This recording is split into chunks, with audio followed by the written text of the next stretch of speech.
Tonight on the Goblin's Corner. Ettins and Fomorians. That's how we roll. That's how we roll. That's how we roll. That's how we roll. That's how we roll. That's how we roll. That's how we roll. That's how we roll. That's how we roll. Welcome to the Goblin's Corner. My name is Eric. And I'm Matt. And tonight, We're doing Ettins and Fomorians. yes, Ettins and Fomorians, two lesser-known and little-used giants in the D&D verse and other games as well. Yeah. And tonight, we're going to show you all sorts of the mythology behind both of them, and both of them have some. Yeah. And how it differs in D&D, Sure. and then ways to make them really interesting, give them a little bit of mad flavor, Exactly. and possibly ridiculous powers. Because why wouldn't you? I'm just saying, there's going to be a beholder moment in this episode, folks. It's going to happen. Shocking. I know, right? But before we get to all of that, Well, first, we've got a plug. we do have a plug. So let's give it up first off to our buddy Ian from Undercommon Taste. He's at UCT Homebrew. That's right, which we will put right here. Okay. And we were talking last week, if you guys have watched the show on the ethereal plane, Mm-hmm. he actually has done a write-up on Ethergaunts. Yeah, for 5th edition. How delightful. And it was nice enough to send it to us, so I just wanted to say thank you, Ian. Thanks We for the props. appreciate it. I've been diligently reading it and will kill my characters shortly with them. So, Yeah. appreciate it. Yeah, make sure you go check out his stuff, guys. We also have our friend Jeff, who has given us a awesome 3D printed Boba Fett. It is lovely and delightful. It is lovely in silver, and I cannot wait to start painting that on Twitch. So you guys tune into Twitch in the next couple weeks. We will start painting him, and we'll see what happens. Indeed. Yeah, I cannot imagine how many rolls of filament that actually took to print. 1,000. At least 10. So thanks a lot for that, guys. Again, you don't have to send us stuff, but we appreciate it. So, beyond that, We have. a question of the week.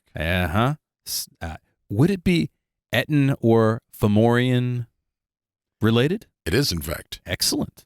It is Ettin related, Okay. specifically. All right, awesome. Hit me up. What do we have? So you've got an Ettin shopkeeper. All right. What kind of shop is it? And what is each head's specialty? It is a cake shop, Okay. and each head does two different aspects. One of them is a weapon master, Okay. and the other is a baker. Sure. And they've combined their talents together because they live together. Mm-hmm. What? Yeah. And so quality chef knives and chef utensils and quality baked goods. Oh, so by weapons master, you mean forging weapons? Yes. Okay. So one Ettin forges all of the weapons, quote unquote weapons, Sure. to use the cake knives, the spatulas. I mean, let's be honest. A Ettin-sized spatula is a weapon in anybody else's hands. Regardless, if you work in a kitchen, you're well aware that everything in a kitchen is dangerous. And I will say to this, I want to see a war spatula. Yeah, think about that. That's pretty awesome, right? Yeah. So do you use the solid spatula or do you use the slotted spatula? Yeah. That's really the question, isn't it? Yeah. No, I want to know. Yeah, there you go. So that would be the shop, right? One Okay. half quality chef gear, one half quality baked goods. And I would say the specialty is the cake, right? It's a cake shop. So we've got a smith and a baker. Mhm. Do they specialize in cakes to deliver to people in prisons? They could. They just bake the file right in? I would if I was an Ettin. But I think honestly, it's just like a cake shop. Sure, I know. But I would say that there might be a little shenanigans going on with that. Maybe the cake could contain stuff, and they use that. I personally think that all of the chef tools should also double as weapons, though. And as you mentioned, they probably already do. Yeah. An Ettin-sized chef knife is like a cloud sword. Yes. That's pretty ridiculous. I mean, their forks are like a pitchfork. Sure. All right. So for mine, I think I like the idea of just an Ettin tavern keeper. Yeah. A little barkeep action going on. One tends bar and one cooks. Oh, nice. And so you have an open kitchen and an open bar, Mm-hmm. and just steadily cooking until somebody steps up to the bar. They walk over, make a couple drinks, and get back and forth. I think that's a solid methodology. And then, the room behind the bar is actually where they sleep. I see them with long beards. Maybe not long beards, but well-trimmed beards. You call it Two Beards Brewery, where you walk up and they've got like the nice, I kind of see them as like Ettin hipsters. You know what I'm saying? They got that full beard going on. One of them's got a trucker cap. The other one has a chef hat. I mean, absolutely not, but I see where you're going with it. I'm just saying that would be fun. For yours. Oh, yeah. And think about that. That'd be great as well. They make awful IPAs. Yes. Oh, horrible IPAs. Do you drink IPAs, or perhaps you're a chef? Write to us, info@goblinscorner.com, or you can reach me, Eric, at goblinscorner.com, or me, Matt, at goblinscorner.com. And of course, you can find us on all the things. Indeed. All kinds of stuff. But mostly what we want to know what your answer to the question is. Absolutely. That's what I want to know. If you have an answer to the question of the week, send it up. Put it in the comments. Email it to us. We might even read it out. Sure. You can always tweet it to us on Twitter. And we're also on Discord. Again, Matt's on everything, and I sometimes show up. So it's true. It happens. All right. Let's talk a little bit about Ettins and Fomorians. Okay. What's going on with the Ettin and the somewhat cursed Fomorian? Well, they're both cursed. That is true. And cursed giants need love too. Yes. They're interesting monsters because both of them have been around for a while. That's putting it gently. Yeah, I think first edition for certainly for the Ettins.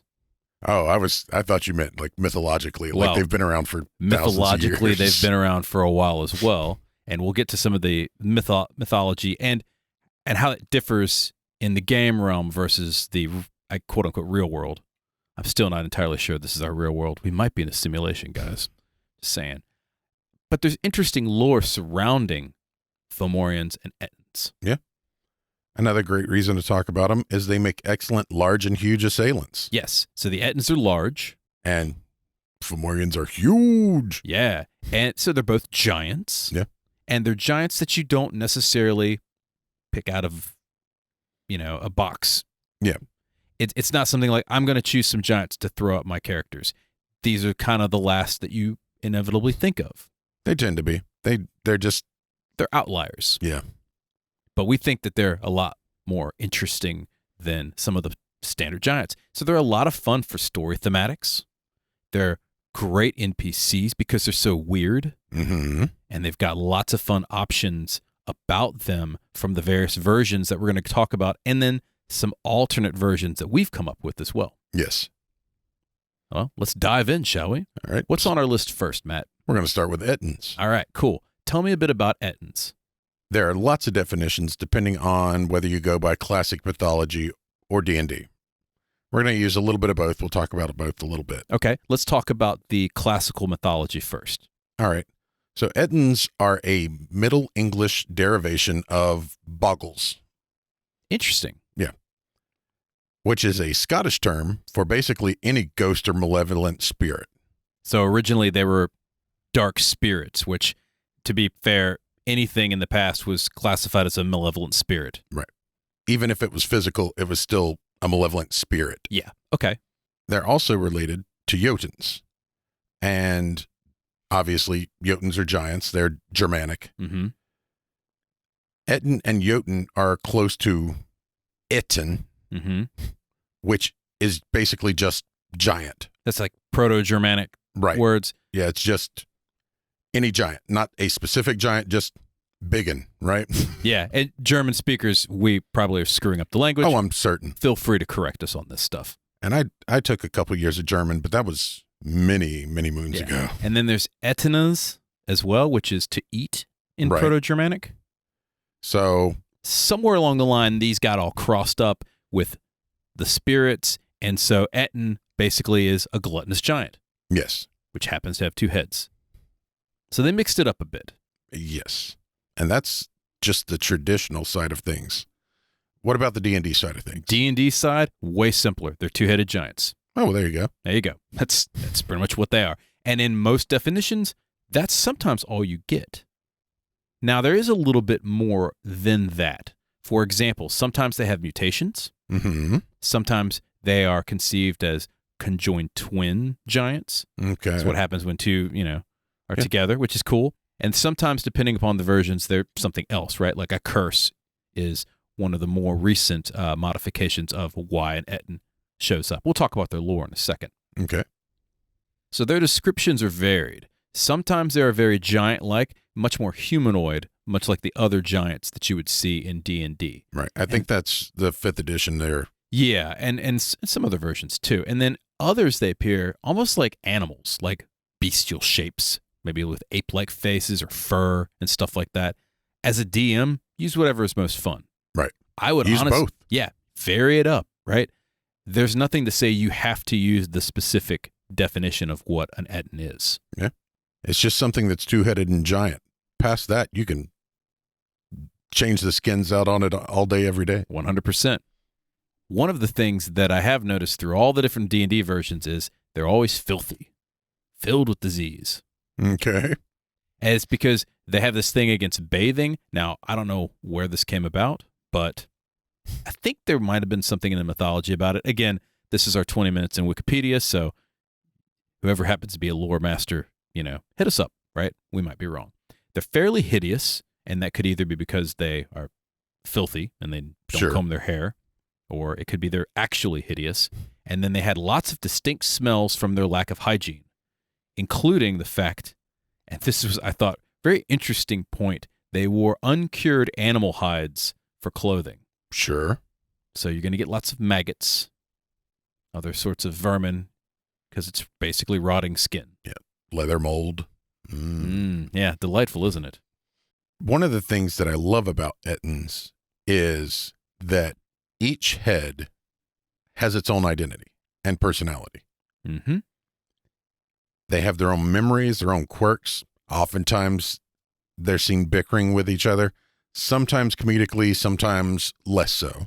And this makes them good NPCs because you can play the two heads off each other. Then they're never assailants to each other, but oftentimes they bicker like siblings. Yeah, because who wants a dead head attached to them? Yeah, nobody does, right?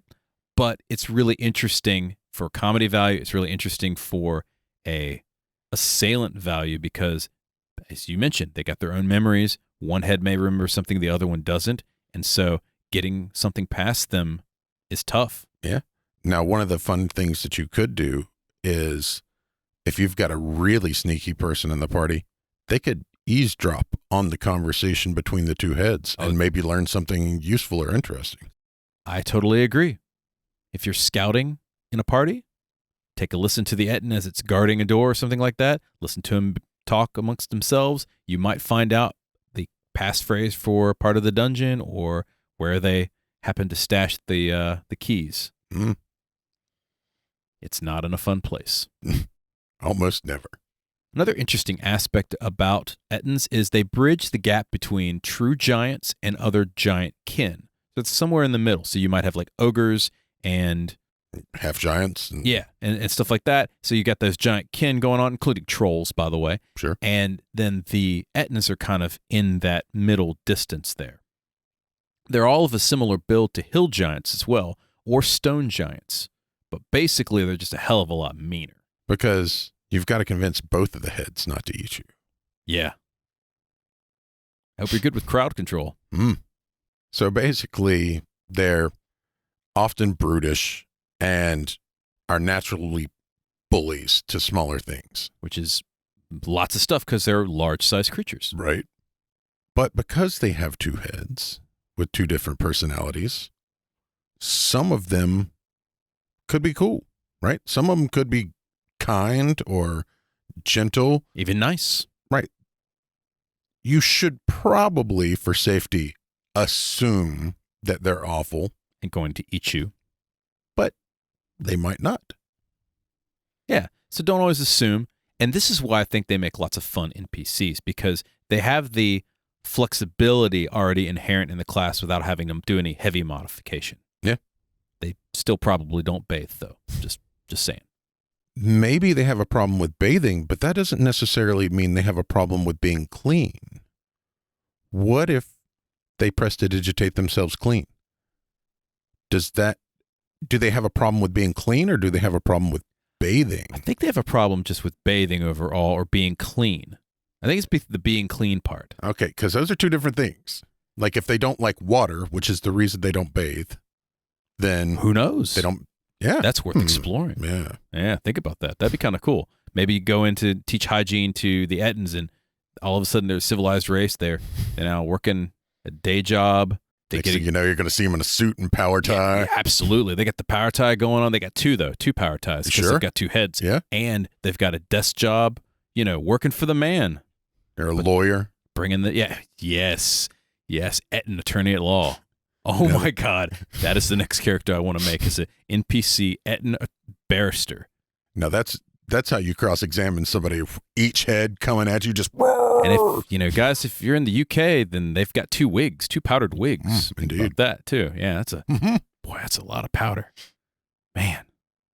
So much power. My brain's going off into a Okay. vastly different place. Let's talk a little bit about the lore. Let's do that before we rabbit trail any further. What kind of lore do we have regarding Ettins? They're descended from Arno and Julian, the two-headed son of Anam Allfather, the primary god of the giants. Okay, I am certain that I mispronounced at least one of those names. that's totally fine. Additionally, some lore suggests that they are the offspring of the hill giant god Grolantor, Okay. having produced them by mating with a monstrous snake with heads at either end. Yeah, Like sure. this. Mhm. Yeah, Yeah. sure. I mean, That's what you do when you're a hill giant. hill god. giant, and you get a little randy, you go after that two-headed snake. Now, one of the ones I like is they actually started off as orcs Mm-hmm. that discovered a cursed temple to Demogorgon. Oh, that's cool. And when they broke into the temple, they were cursed and they grew and became Ettins. So, again, as a storyteller or DM, use whatever seems appropriate, right? Indeed. Make up your own, too. There's also various sub-races with Ettins as well. So, for example, you could have two-headed Cyclops. Sure. Now, you've got two eyes, at least. Two-headed fire giants is one sub-race that I hadn't heard of, and I thought that's kind of cool, too. Yeah. I like that. Yeah, because you could see them decked out in all the armor and stuff, each wielding a giant axe. A blacksmith and a finesmith. Oh, nice. Both types of metalworking. Yeah. Mhm. Two-headed trolls are a good example. And awful. Yeah. Two-headed. That's what you need, is another mouth to tear you asunder. Well, I was just thinking, like, literally tear his own head off and throw it at you. That would be awesome too, and it'd just grow back. Yeah. Mhm. And then the head would grow a body. You have another two-headed troll. Boy, that would be awful. Or two-headed ogres. Yeah. Warcraft Had two-headed ogres. had the two-headed ogres. Oh, yeah, you're right. I'm ready. I'm not ready. Yep. Yeah. Now, one of the fun things I read in the lore is that they can contract lycanthropy. Indeed. And often you had two-headed werebears, two-headed werewolves, or two-headed wereboars. And I Mhm. just want you guys playing the home game to sit back and I want to say one word: two-headed werepolar bears. Us being a fan of pirates, I would like to say the two-headed wereshark is also an option that should be available. And we will always approve of.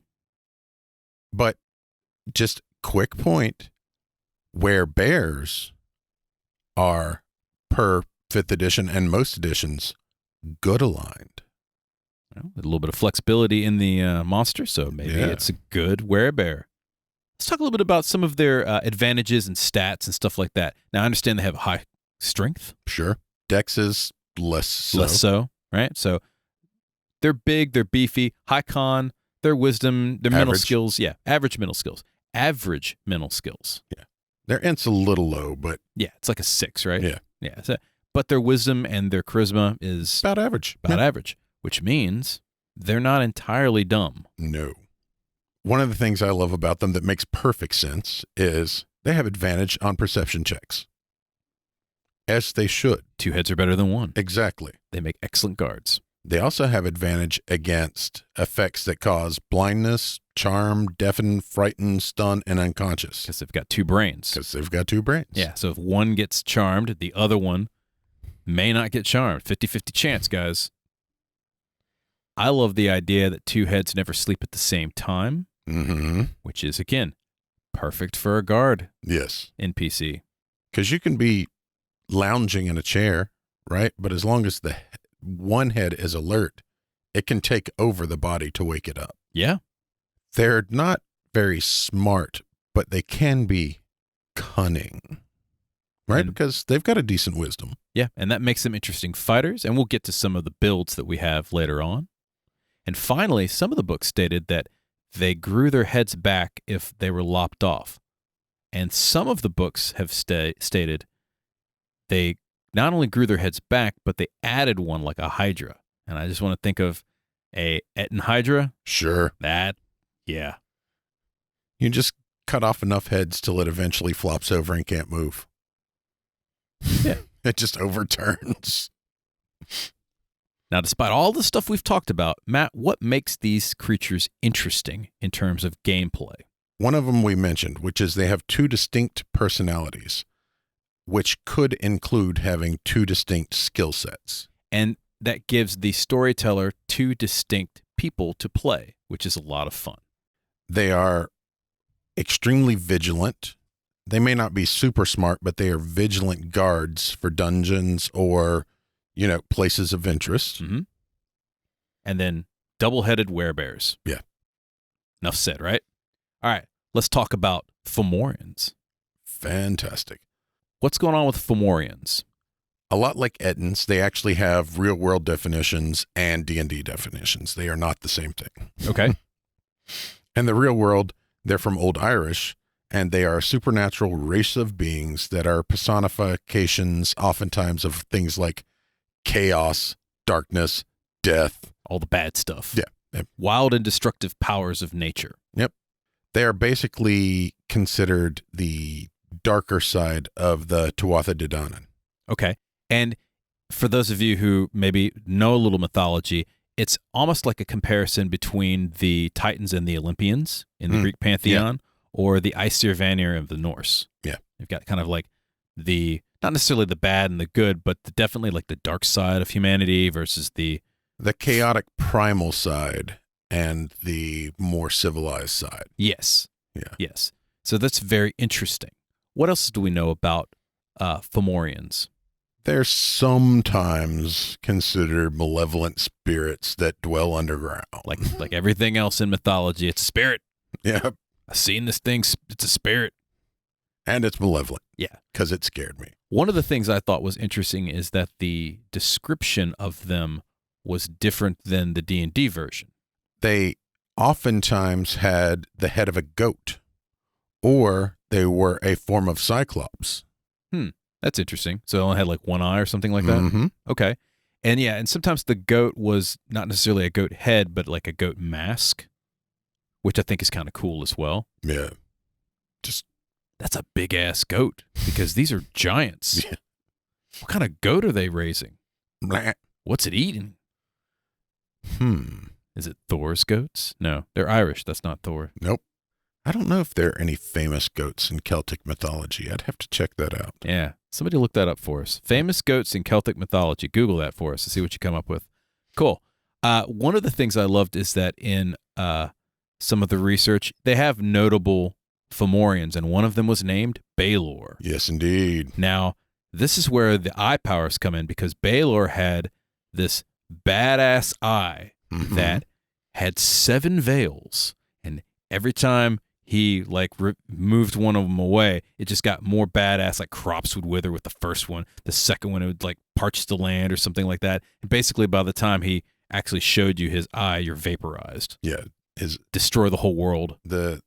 It's funny to me that D&D took Baelor to be the highest level of demon when they already had Fomorians in the game. Just throw that in there, man. It was cool.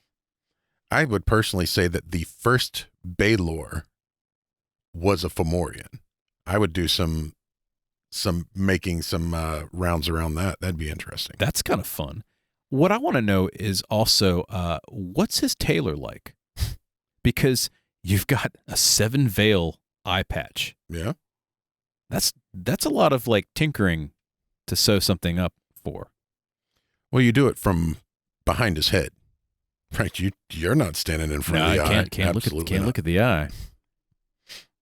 What's that cloth made out of too? If it's vaporizing the land, It's what's left of the goats that the giant goats that they used to wear the masks on. Exactly. There you go. That's what's up.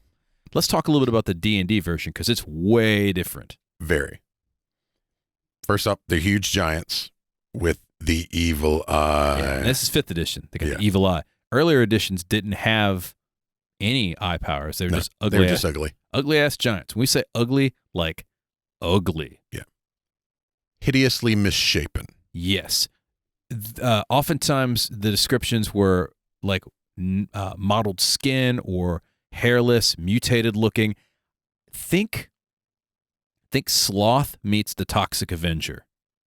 Yeah. Because you've got like warped limbs. A lot of times they're not just their appendages, but their eyes and ears and mouths were like misshapen or grotesque looking and stuff like that. They were overly large and overly small. Yeah. They're all kind of warped, right?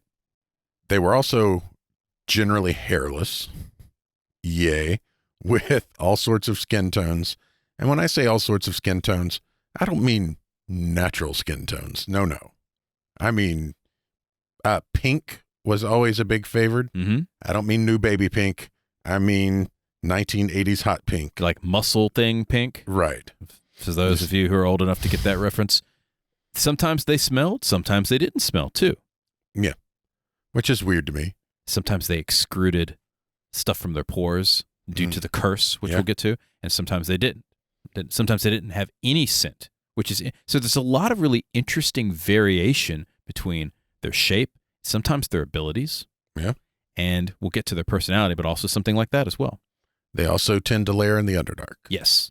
Which all malevolent things do. Yeah, which is exactly what you want a huge creature to do, is to be in a confined space with you. Yes. They're bound to be happy about that, right? Yeah, sure. Tell me a little bit about the lore of Fomorians. They were once an incredibly beautiful race, one of the 4 sons of the giant goddess Othea, produced from her union with Ulutiu. All right. Mm-hmm. I'm certain I said that correctly. That's okay. We got it. Now, additionally, some of the lore of the Splat Book say they lived in the Feywild, and they became twisted with a lust for power. Yes. So they made war in the Feywild. Yeah. They attempted to subjugate the Fey. That's bound to turn out well. Yeah. How well did that turn out for them, Matt? Well, they were cursed in retaliation for trying to subjugate the Feywild, and they're in their current form because of it. Yeah, so they were cursed with hideousness because they used to be beautiful. Yep. And that's what you get when you try to take over the Feywild. Yeah, their physical hideousness, the curse was basically that they were to physically resemble the ugliness that was in their spirits. Oh, that's cool. Yeah. So a lot of thematics and flavor behind this creature as well. And in some games, and sometimes in mythology as well, they're amortal. Yes. Which they live forever, but they can be killed. Yep.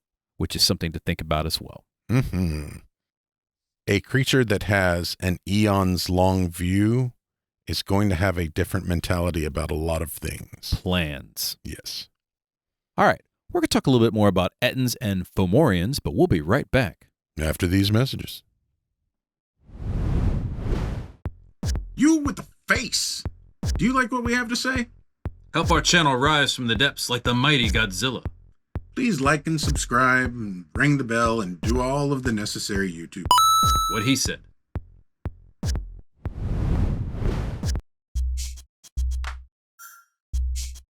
If there are any topics you would like us to cover, goods or services you would like us to review, or if you would like to sponsor an episode, we would love for you to contact us at info@goblinscorner.com. See you there. And we're back. Welcome back. So we're talking about Ettins and Fomorians. Indeed. And we were going into a little bit of the description about the Fomorians before the break. Yep. And now we're going to get to their stats, their overall abilities and such. Okay, cool. So we know a little bit about them. Cursed, they used to be beautiful, huge creatures. Mm-hmm. So they're bigger than Ettins. Ettins are large. Right. What's going on with Fomorians? I'm assuming they're big and powerful like most giants. They are, in fact, strong, very strong. Very strong, yeah. Which, I mean, kind of obvious, right? They're average dexterity. They're just, run of the mill. Now, they can eat anything and be perfectly okay. You don't want to try and drink one under a table. High constitution. Yes, indeed. One of the things I find very interesting is that they're big, they're very strong, and they are not dumb. No, they're not. They're not geniuses either. No, but they're about average. Yeah, so I got, like a 9 int? Yeah. High wisdom, though. Mm-hmm. And Christmas sucks because they're ugly. Right. Well, that's what happens when you get cursed. Sure. So we're not just talking about big brutes. No. Now, you can play them like that if you want. You also can play them as calculating big brutes. Absolutely. And you should. What else is going on with them? They have very keen senses. So hearing, smelling, sight, taste. And it's because they're kind of misshapen, right? So maybe they've got a gigantic elephant ear, and maybe they've got, I don't know, one of their nostrils is huge. Well, and one of their eyes is huge. That is one of the things that is consistent about them. Oh, so you can play them to be much more keen-sensed than, say, your average party of adventurers, for example. Indeed. The next one, interestingly, I was unaware of this one. They're immune to lycanthropy. In some of the books, yeah, and it's played off because they are already deformed and cursed to deformity. Right. That they can't be blessed with lycanthropy because it might make them less ugly. Sure. Which I would say, and we'll talk about this in a minute when we talk about upgrading your Fomorian. Mm-hmm. If they polymorph into something else, it's hideous. It should be fugly. Yeah. If they turn into a dog, they look like that Chihuahua dog with the nasty looking teeth. Or the Chinese crested, like the world's ugliest dog. That's what I'm talking about. Yeah. Yeah, that type of dog. If they look like a bird, it should look like roadkill bird. Yeah. I don't know what kind of bird is really ugly, but the bald vultures or man, I want one of those. I'm aware of that. I want to name him Siegfried, and I want to teach him to eat dead things. You don't have to teach a vulture to eat dead things. I'm going to do it anyway. Okay. Just let me do what I do. Teach him. What else is going on with Fomorians? They have 2 abilities, both from that large eye of theirs. And this is 5th edition once again. Right. In 5th edition, their large eye actually has a cat's eye pupil. Cool. But they get evil eye. Oh. Which is 68 psychic damage. So save for half. They stare at you and you take psychic damage? Yes. Okay. That's unusual but interesting. That's a really ugly face. So they have a gaze attack that forces you to take damage. Yes. I'm buying that. I almost would feel like if you look at them, you take psychic damage instead of them gazing at you. Maybe their eye is particularly disturbing. Yeah. I would get into the description of that. Maybe if you look into the eye, you see your parents having sex and it just damages you, or something disturbing. Maybe it enters your mind and you see more disturbing things. Maybe it shows the evil of yourself, the horribleness within. That'd be kind of cool too, from a descriptor side of things. Talk about this curse of the evil eye. What's up with that? It gives you a base of deformity like they have. Oh, so they can deform other people. Yes, and it slows your speed by half. It disadvantage on saves and skill checks, and basically just it's curse. It's curse, but with a movement effect also. So not fun at all. No. All right. Now, if all of that wasn't interesting about Fomorians, what else makes them interesting, Matt? I think logically they should have a hatred of everything Fae related. Because they were cursed by the Fae. Right. And I think that's a great thing to think about. If you want to play giants that hate Fae, there you go. Yeah.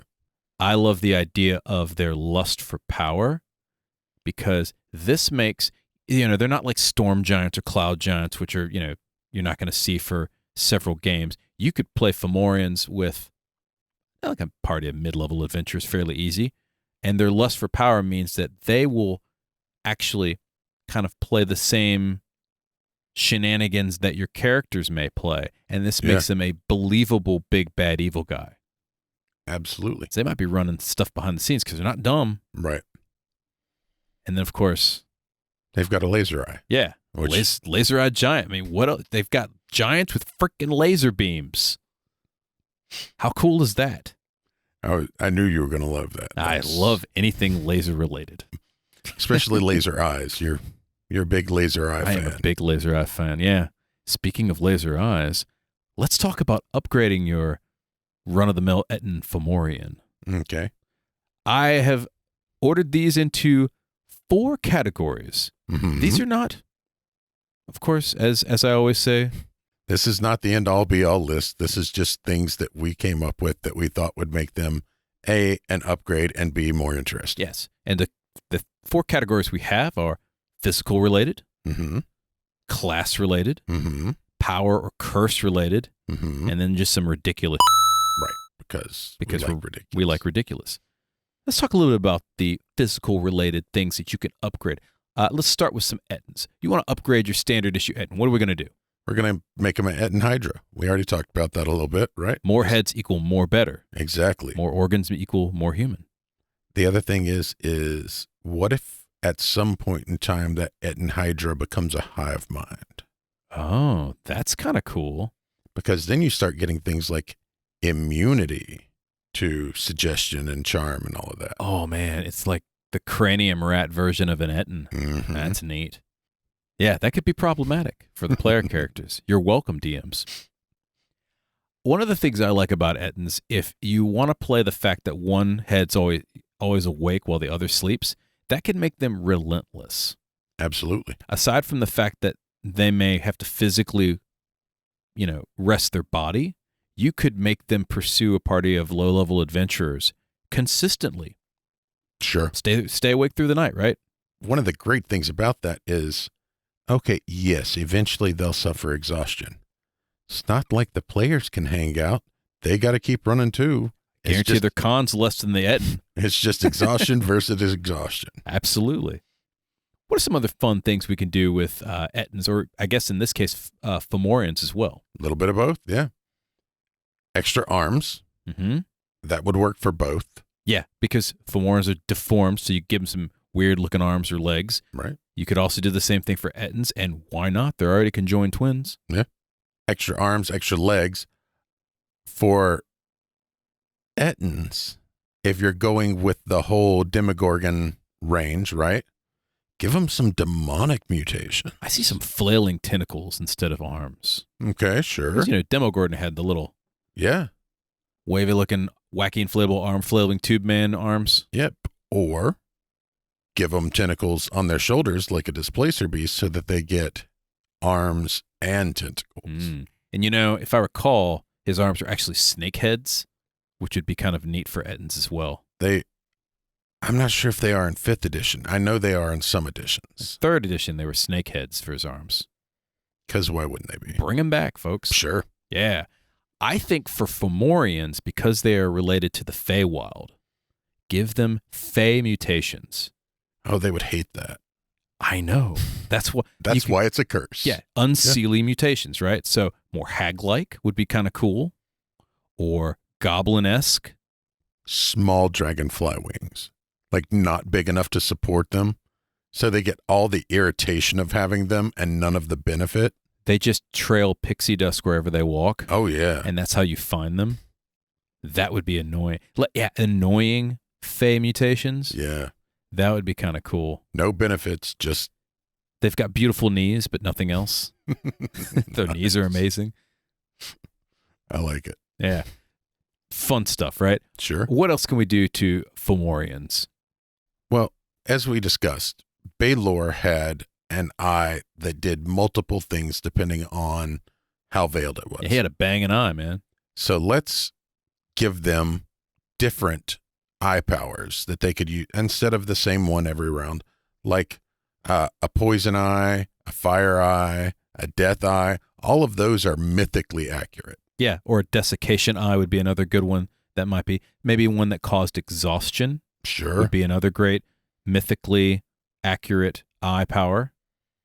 And all of those would be very easy according to the level. Maybe the run-of-the-mill Fomorian had just, curse eye, right? Sure. Just standard issue eye. A few levels later, Mm, maybe he has a fire eye, sure. and his eye just burns stuff like Cyclops from the X-Men. So basically, as you bump the CR, because they're immortal, they've been around longer, they've The gathered longer power. Yeah, they get more powerful. Sure. Or you have like elders versus just the young ones. Yeah. Stuff like that. Kind of fun. Absolutely. I'm with it. One of the easiest things you could do is just buff their mental stats. And that's for either Ettins or Fomorians. Yeah. Now imagine an intelligent Ettin. Now you've opened up arcane casting options. Indeed. Now they're not bright, right? They've got like an N of like 6, 7, or 8 or something like that. Right. They're not dumb. Right. They're not animals. And so if you added a few points to their intelligence, enough to that they could take a class, it would be awful to consider having a caster Yes. that happens to be, 15 feet tall with a giant club. Sure. A caster that can hit you with a 3d8 plus 6 club or whatever. Nasty, right? That's bad days. Now, Fomorians are already wise, Right. and we'll talk about classes in just a second. So think of the types of casters that they could be as well. Sure. And they've already got a lust for power, which means there's another strike favoring some kind of arcane, mischievous stuff going on. Sure. So, since we've already broached the subject, let's just go ahead and talk about classes. All right. What do we got? So for Ettins, because we're who we are, each head has a different class. Absolutely. Imagine an Ettin head as a sorcerer Mhm. that has still spell and anything else that can control the body. That's super nasty because I'm thinking barbarian for the next head. Absolutely. So you have a raging Ettin, and one head is just like foaming at the mouth. He's taking control of the body. He is just rocking it, going to town with his big ass tree trunk of a club. Yep. Meanwhile, the other one is calmly babbling with stealth spell and casting fireball. Sure. Or anything. Or hold person. Because that's what you want. You want to be held while the barbarian Fomorian is About to tee you up like a golf ball. Yep. Yeah, that's awesome. Some other options we have, warlocks with 2 different patrons. That is just disgust. 2 different warlocks in the same body. Oh, that would be awesome for an Ettin. A Phalok and a Eldritch Horrorlock. Mm-hmm. Or maybe the same patron, but just 2 different warlocks. So maybe you have a Pact of the Chain versus a Pact of the Book. Sure, that's an option. See, I was thinking, because I'm a terrible person, I was thinking a Celestial Warlock and a Fiendish Warlock, and so they're really just like always at each other. Yeah, that'd be kind of cool. I love the idea of having a Life Cleric and a Barbarian as well. Good cop, bad cop. And so this is a great NPC option, by the way, because then you have the good cop, the Life Cleric. You don't want to wake him up. Yeah. Don't do it. Shh, please keep it down. Yeah, because, you've woken him up. Now he's angry. Who defies me? And then he starts smacking people around. Yep. And while they're in combat, the Life Cleric portion is, again, healing. Yeah. A Barbarian and an Eldritch Knight. So the Eldritch Knight is casting all of the defensive things to get the AC up and all of that. Mm-hmm. And the Barbarian is, of course, just destroying Just stuff. smacking things. A Barbarian with a 20-some odd AC. That's bad days. That's disturbing That's bad days. and awesome. Awesome and disturbing. Now let's talk about Fomorians a little bit. Fomorians can be great fighters as well, but because they have a higher wisdom, they make great druids. Mm-hmm. And this ties great with the whole came from the Feywild nature power, right? Absolutely. And if they turn into a bear, it should be an ugly ass bear. Yeah. horrible. Look like Smokey the Bear after a forest fire. You know what I'm saying? Patches of fur everywhere. Yeah, mottled looking. They would make great clerics. No, remember, Fomorians are traditionally hairless. Oh, hairless bear. It'd be a bear. A bear. Yeah. A bear. Nice. Very good. Love that pun. Divine casters would also be clerics as well. Yes. What kind of clerics would they be, Matt? Let's see. Well, I mean, a death domain cleric, obviously. Sure. That's a given. Grave cleric, you could do that. Mm-hmm. I would probably nature cleric. That would make sense for the Fey side of things. Paladin of tyranny. Sure. Because of their lust for power. Yeah. That'd be kind of fun. Paladin of glory for the same reason. Oh, very good. Yeah, if you want to make a nicer one. They don't have to be nice. They're just all about upping their own standing. Their own glory. Yeah, no, that's cool too. One of the things I want to focus on with Fomorians as well, class-wise, is if they are amortal, then make them take the long view. So they could be, from an NPC aspect, crime bosses. Mm-hmm. They could be the scheming big bad that the characters have to face because they've been scheming for hundreds of years or thousands of years. Sure. They could be an archmage. Which would be awesome and terrifying. If you think about D&D, right? The reason liches exist is because they're wizards who are constantly trying to defeat mortality so that they can perfect their craft. Mm-hmm. Fomorians don't have to. They're already immortal. They are what they are. Yep. And finally, you could be dungeon builders because it takes a long time to make a dungeon. Sure. Maybe they're architects. Yeah. We've got some curses and powers that you can use to upgrade your Ettin or Fomorian. Yeah. First thing I would say is, for Fomorian, transmit that curse. Sure. There you go. Curse transmission, the gift that keeps on giving. You're ugly, and now you're ugly too. Yep. Instead of them only getting the ability to drop that curse once per day, nope. That's just part of the package, baby. Yeah, the bard gets a 6 charisma, passes that on to the warlock, who passes that on to the sorcerer, and then your whole party is dead. Yeah. Except for the wizard. One of the things you can do is you can lean into demonic powers for Ettins. Oh, for like Demogorgon? Mm-hmm. Yeah. Demogorgon would love that. Maybe make them demonic heads. That'd be kind of cool. Like the jackal heads? Or, yeah, that'd be awesome. Another consideration for curses is lethargy. Sure. But just make them move slower. Make them tired. Or Yeah. you can make them hungry. So require 5 times as much food. And then I love this one too, Matt. Oh, yeah. Repulsion. Disadvantage on all charisma checks. Mm-hmm. Fear is another good one. So maybe all of their skills act as intimidation instead of charisma, which is great and terrible at the same time. Right. In combat, it doesn't seem like a curse. But when you try to buy something, But once you leave combat, greed and sloth are also great. So greed might be make a wisdom save to prevent stealing. Yeah. Sloth might be a con save to not act last in the initiative order. that would suck for the barbarian. Or honestly for anybody. Yeah. The only person it doesn't suck for is the healer, because generally going later is not necessarily a bad thing. Some other options to focus on power-wise, you could go into a lot of the actual mythology for either of these. One of the things is maybe dream or fate power for Fomorians, Mm-hmm. because they were elder titans, right? They're like the titans. Sure. Charm or glamour, because they're tied to the Feywild. Yeah. And that would also work for Ettins as well.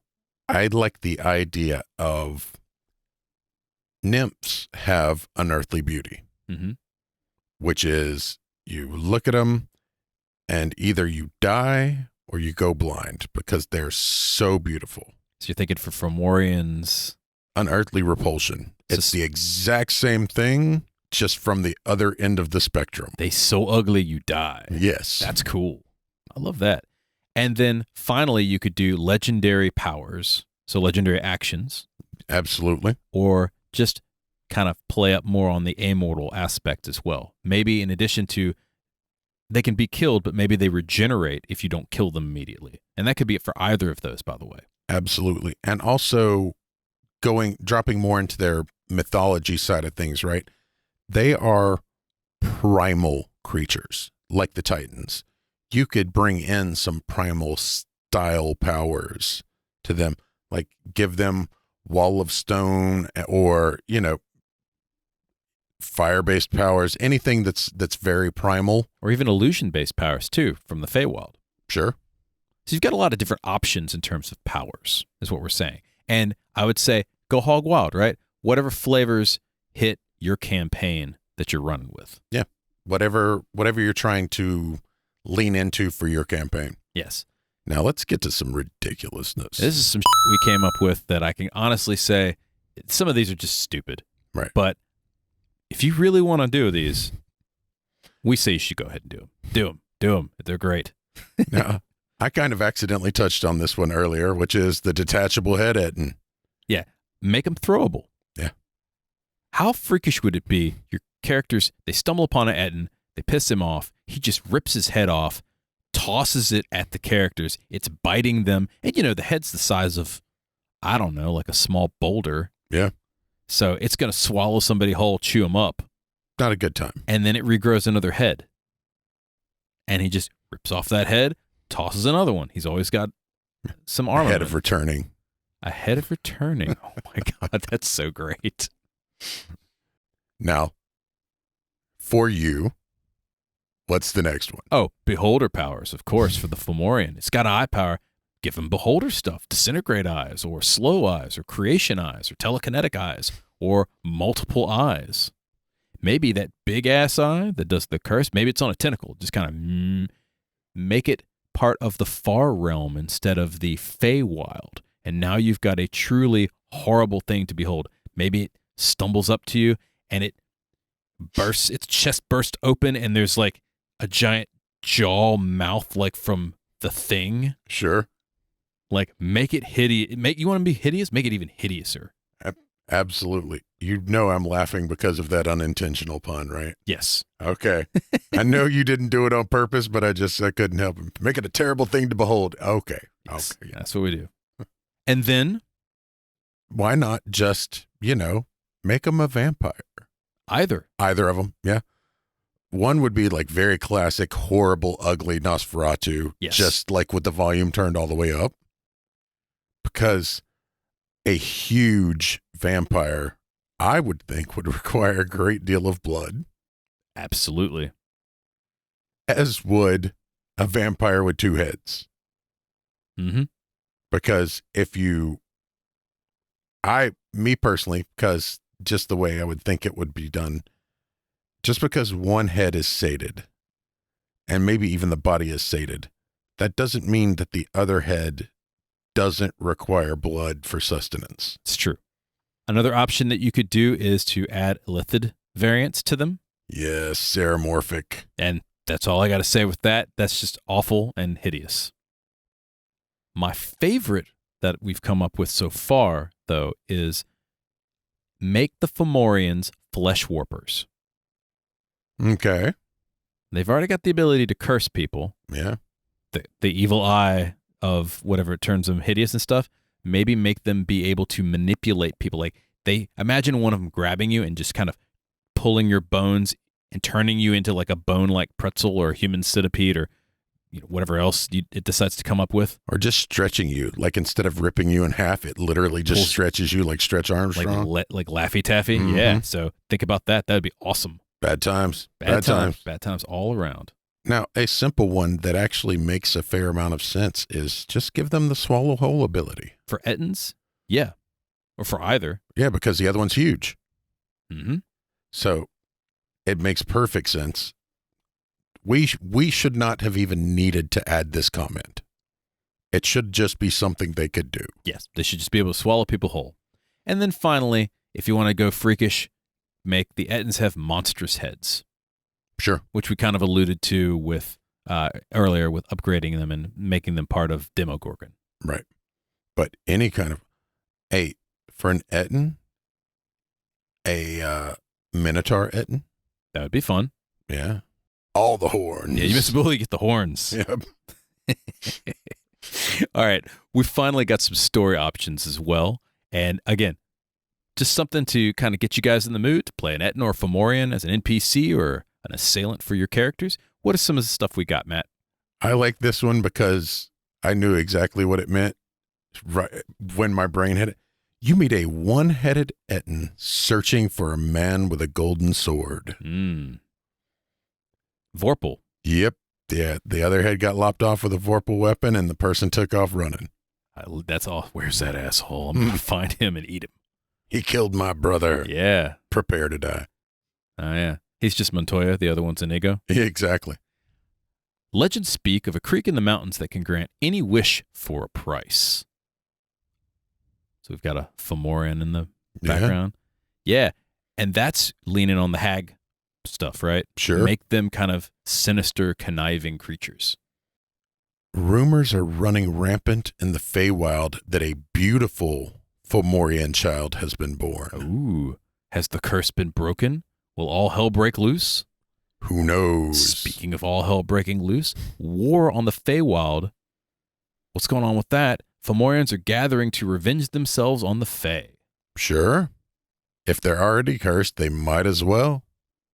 Characters in a dungeon must sneak past Mulbrecht, an Ettin with a fierce hunger for flesh. He's just going to eat you. Yeah. Yeah. Very simple one there. Characters are contracted to kill the head of an Ettin. Just the one head, not both. What did that one head do? Who knows? That's suspicious. Yeah. Why are they contracted for that? Who's not contracted to just kill the Ettin? Interesting. Something to think about. Yep. An ancient Fomorian has tapped into their curse and begun to act as a warlock patron. That would be fun. Patron of a Fomorian warlock? Yeah. Yeah. Get some flavor up in here. A wizard requires blood from a still living Fomorian for a potion of longevity. Makes sense. They're immortal. Mm-hmm. A little sympathetic magic action there. Characters manage to kill one of the heads of an Ettin, which rises immediately as an undead. Now, that is something we didn't talk about upgrading, having it be half undead or all undead. Yeah.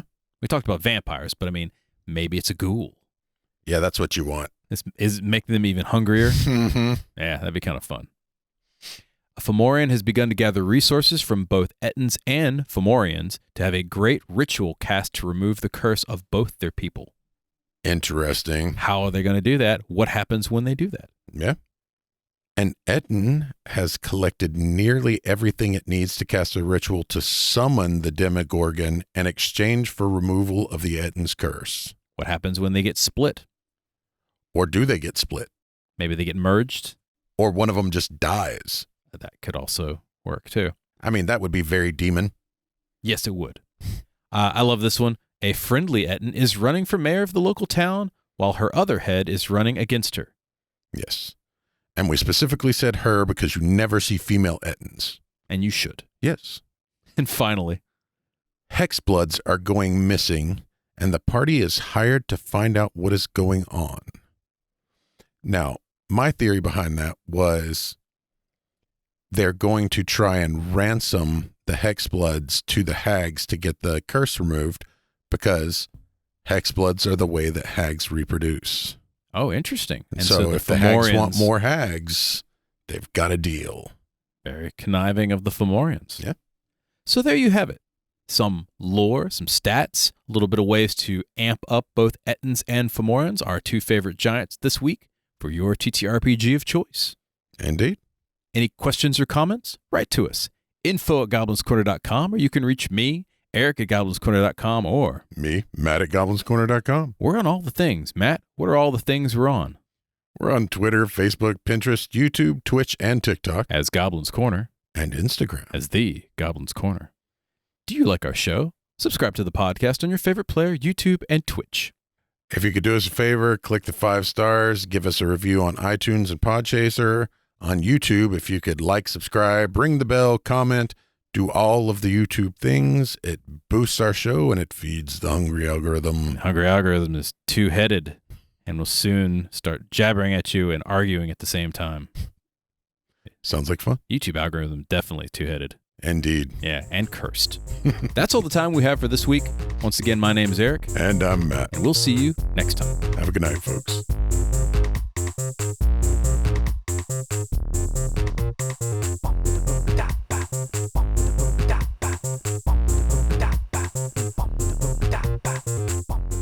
Goblin's Corner has been written and produced by Eric Holden and Matt Staples.